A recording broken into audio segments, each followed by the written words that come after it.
अस्सलाम वालेकुम। ये देख लें, ये जो कपकेक के लाइनर्स होते हैं ना, इनके लिए मोल्ड की ज़रूरत नहीं होती है। तो ये आप लोग आज खुद भी देख लो, ठीक है। मैं ऐसे ही बेक करती हूँ पतीले के अंदर और विदाउट मोल्ड, क्योंकि मोल्ड इतनी ज़्यादा जगह ले लेता है, उसमें एट अ टाइम से 6 बनते हैं। तो इस तरह ऐसे रख के ना मैं तकरीबन जो है एट अ टाइम 8-9 मैं बना लेती हूँ। और ये कपकेक्स तो बन गए थे, लेकिन जो केक्स थे ना उनको भी टाइम था, क्योंकि ये डीप वाले हैं मोल्ड्स वगैरह।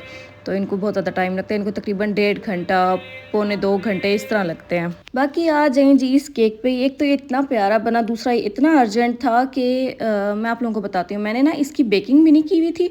दूसरी चीज़ कि ये रातों रात, मतलब कि रात के आई थिंक सो 2 बजे जाके फाइनल हुआ था, क्योंकि मुझे पता चल गया था। हमारी जो बात थी ना वो 1 हफ़्ता पहले से हुई थी, लेकिन उनको पता नहीं था कि एडवांस पेमेंट करनी होती है। वो बेचारी फर्स्ट टाइम ऐसे ऑनलाइन ऑर्डर करी थी, तो फिर उन्होंने ना लास्ट नाइट की थी 2 बजे, तब मैं लकीली जाग रही थी और उनका मुझे पता भी था कि उनका ऑर्डर कंफर्म होना है। तो इस वजह से मैं उनके साथ कंटिन्यूअसली कांटेक्ट में थी, तो फिर जाके ऑर्डर कंफर्म हुआ था और बेकिंग तक नहीं हुई थी। मैं फिर सुबह उठी 8 बजे, मैंने इसकी बेकिंग की, वो जाके रेडी हुआ 10 बजे। आपको पता है कितनी ज़्यादा देर लगती है। कप केक्स, और ये छोटा मोल्ड था, इस वजह से ये जल्दी हो गए थे। तकरीबन 10 बजे तक जो था ना, ये केक्स रेडी हो गए थे। मैं इनको फ्रीज़र में रखा ताकि जल्दी जल्दी ठंडे हों। तो फिर मैंने जाके ना टाइमली मैंने उनको पहुंचा दिया था। तो ये होती है मैनेजमेंट, होती है, ठीक है।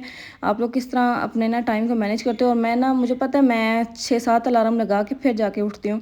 तो मैंने 6 बजे से अलार्म लगाना शुरू किया था। 6, साढ़े 6, 7, साढ़े 7, 8, 8, साढ़े 8।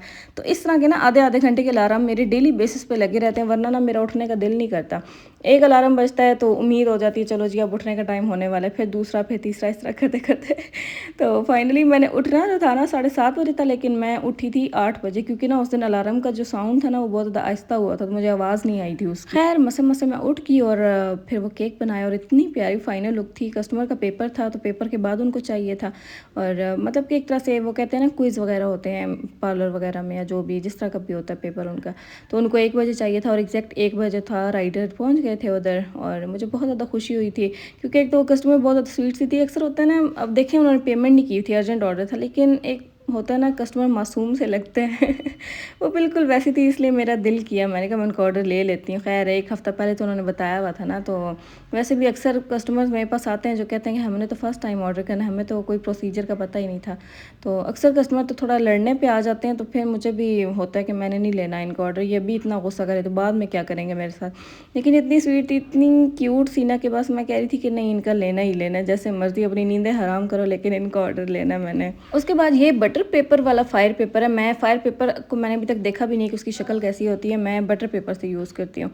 तो अब ये देखें, इसकी बर्निंग की वीडियो आप लोग भी कहते हो दिखाया करें कि बटर पेपर कैसे बर्न होता है। तो ये ऐसे बर्न होता है, फायर पेपर से ज़्यादा जल्दी बर्न होता है।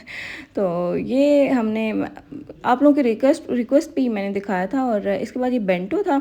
बेंटो पे ना ये आई थिंक सो उम्रा गए थे और बाय रोड गए थे, मतलब कि बाय प्लेन नहीं गए। तो इस वजह से ना ज़ियारत मतलब कि करके आए थे, तो दे वर वेरी हैप्पी, उनकी पूरी फैमिली। तो आई थिंक सो उनकी वाइफ ने बनवाया था केक, के पता नहीं किसने बनवाया था, मुझे इतना तो नहीं पता, ना इतनी डिटेल मैंने पूछी थी। लेकिन उन्होंने ऊपर लिखवाया था ज़ियारत मुबारक सैयद फैमिली, और इसके अलावा 7 कार्टून बनवाया था। और थोड़े बहुत स्प्रिंकल्स थे इसके ऊपर, रंग बिरंगे जो मैंने लिए थे, स्प्रिंकल्स बाय वॉयलेट से। और केक का कलर जो था ना वो मैंने बनाया है एग येलो से, ठीक है। ये इजी था, इसलिए मैंने ना खुद ही बता दिया। आगे अगर कोई मुश्किल हुआ ना, मैं आप लोगों से पूछूंगी, क्योंकि अब जो है ना वो सिलेबस टाइम ख़त्म हो गया, अब एग्ज़ाम्स आने वाले हैं, आप लोग भी रेडी हो जाएं। तो मैं पूछूंगी इंशाल्लाह आगे भी। और जो भी कोई डिफ़िकल्ट आता है ना, जो सैम्पल पिक्चर थी ना उसमें जो स्प्रिंकल्स थे वो जो लंबे लंबे नहीं होते हैं, पता नहीं क्या होते हैं, वो जो आइसक्रीम के ऊपर भी लगे हुए होते हैं, तो वैसे वाले थे। लेकिन मेरे पास सर्कल में पड़े थे, मेरे पास वो भी पड़े थे, लेकिन मैंने कहा नहीं, मैंने आज ये वाले यूज़ करने, फ़र्स्ट टाइम मैंने यूज़ किए, काफ़ी अरसे के पड़े हुए थे मेरे पास। तो मैंने कहा चलो इनको यूज़ करती हूँ। इतने प्यारे लग रहे थे। आप लोग बताना, सारी केक्स की ना फिनिशिंग की बात होती है, बाकी आगे जो मर्ज़ी गंद मचा लो